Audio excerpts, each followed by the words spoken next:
அந்த மாரி விஷயத்துல சமைக்கணும்னு இல்ல. இது அட்வான்டேஜ்னால சின்னதா ஒரு கேம் மாரி வைப்பாங்கல்ல அது. அதுதான். ஸோ அதில பார்த்தீங்கன்னா, 3 கலர்ஸ் வந்து குடுத்து அந்த மாரி செய்யணும்னு சொல்லியிருந்தாங்க. டிசைனும் கேரட்லேருந்து, பண்ணுவான்னு சொல்லியிருந்தாங்க. பீட்ரூட்லேருந்து அந்த மாரி கலர்ஸ் அந்த மாரி கொண்டு வரணும்னுட்டு. ஆமா. நான் வந்து அவங்களே சொன்னாங்க ஷேப் வந்து ட்ரையாங்கிள், அ மூன் அப்புறம் வேற ஒரு ஷேப். அதாவது 3 ஷேப்ஸ் தான் சொல்லிட்டு செஃப் தாம் வந்து மது வரப்ப சொல்லியிருப்பாங்க. ஸோ அதனால நான் ரிஜெக்ட் பண்றேன்ட்டு. அதுக்கப்புறம் வந்து மத்தவங்க செஞ்சதெல்லாம் வந்து "ஐயோ! சூப்பரா இருக்கு" அப்படின்னு சொல்லி மார்க் குடுத்துருப்பாங்க. ஒரு விஷயம் இருந்தா அந்த ஒரு விஷயத்துல ஸ்டிக்கா இருக்க மாட்டேங்கிறாங்க. அது ஏன்னு நம்மளுக்கு தெரியல.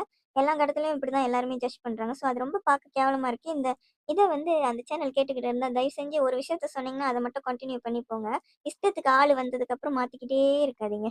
ஆமா. ஏன்னா வந்து அந்த காதுல சொல்லி ஏன்னா எப்படி பார்த்தாலும் செஃப் தாம் ஏதோ ஒரு மேட் செஃப் அவங்களோட சொந்த ஷோ இல்ல. அப்போ ஒரு பாஸ் இங்க இருப்பாங்க ஒரு மேனேஜர் அந்த மாரி சொல்லலாம். ஆமா. புரியுது இல்லாட்டிமேட்டும். அப்ப அவங்க சொல்றத கண்டிப்பா செஞ்சாகணும். ஏன்னா ம். அங்க வந்து பெரிய ஆள். அப்படி இருக்கிறதுனால அந்த விஷயம் வந்து கொஞ்சம் இந்த மாரி போறனால அது தெரிஞ்சிருது இல்லாட்டிமேட்டும். அந்த மாரி